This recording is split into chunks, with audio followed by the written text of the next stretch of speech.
our Green MP Caroline Lucas today to support you. I'm one of the Green councillors for the city, and I've got some other colleagues here. And welcome to the city that has its first and only Green Council in the UK. So I've got a lovely speech to read here, so please bear with me. It's very heartfelt. Okay. Okay, I'll keep it up. Is that okay? Can you hear?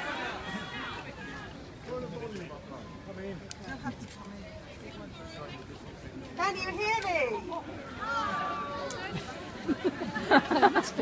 This is a bit of a double act at the minute. That's it, hold that up. Okay, I'll do my best to shout.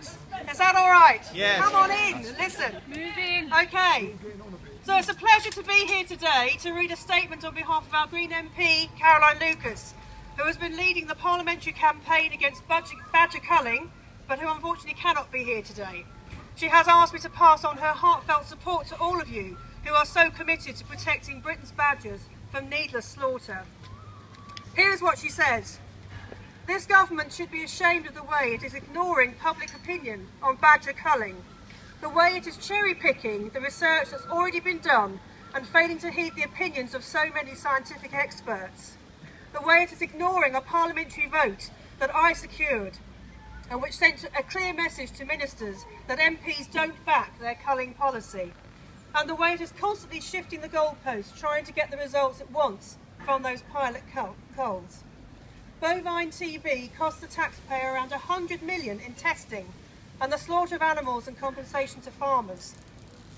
The scale of the problem is such that it is deeply irresponsible and unfair for the government to gamble with farmers' livelihoods and with the future of one of our best-loved wildlife species. This government says it is concerned about the interests of farmers, yet it is asking for them to take all the risks by bearing the main financial burden of a policy that will not deliver on its promises and may even make the problem of cattle TB much worse. Bear with.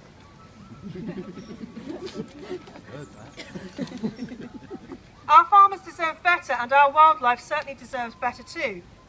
The government has admitted to me in response to parliamentary questions that it has no way of assessing whether the cull methods being used are humane, and it also has no way of knowing how many of the badgers it is killing are infected with TB, and it's not even carrying out any regular post-mortems. Appalling!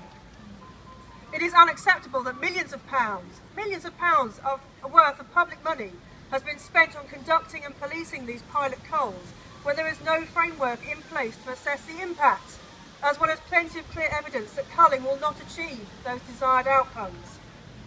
We need to be taking a far more proactive and rigorous approach to controlling the spread of disease from badgers to cattle.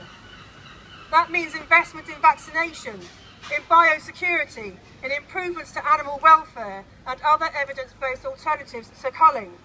We should follow the lead taken by Wales and develop a strategy that puts badger vaccination centre stage.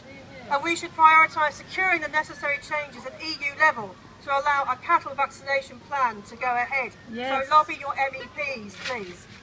This is how to stamp out bovine TB, not shooting our much loved wildlife.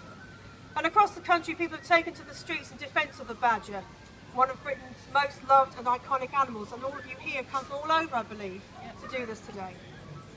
You'll know that the government has recently announced a further 8-week extension to allow yet more badgers to be killed in Gloucester, despite the potentially drastic impact on pregnant sows and badgers' preparations for the winter. Hang on. There's one. I can get to it. Coming close. Move in.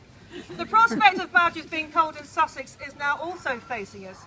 And judging by all the local people that have contacted me about this issue, the people of Brighton Hove just won't stand for it. I applaud the fact that the Green Council have already pledged not to allow any culling on council-owned land, and we have to ensure that farmers and other landowners now do the same. I want to assure you that as Brighton Hove's local MP, I shouldn't say Hove, just Brighton's local MP, I am listening and stand resolutely at your side. I have called for the culling policy to be immediately scrapped, and for no additional culls to be authorised without a vote in Parliament, and for MPs to be given the opportunity to properly scrutinise the results so far.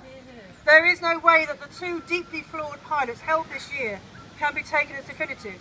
and we should be using the reliable body of evidence built up over time to inform decision making. Badgers and their sets have been afforded legal protection in this country, yet continue to face numerous threats, including from snares, badger baiting, road traffic and other forms of persecution. Let's not add any more gun-wielding farmers to that list. Let's call a halt to the culling now, and now focus instead on protecting our country's badgers and the future of British farming. Thank you very much.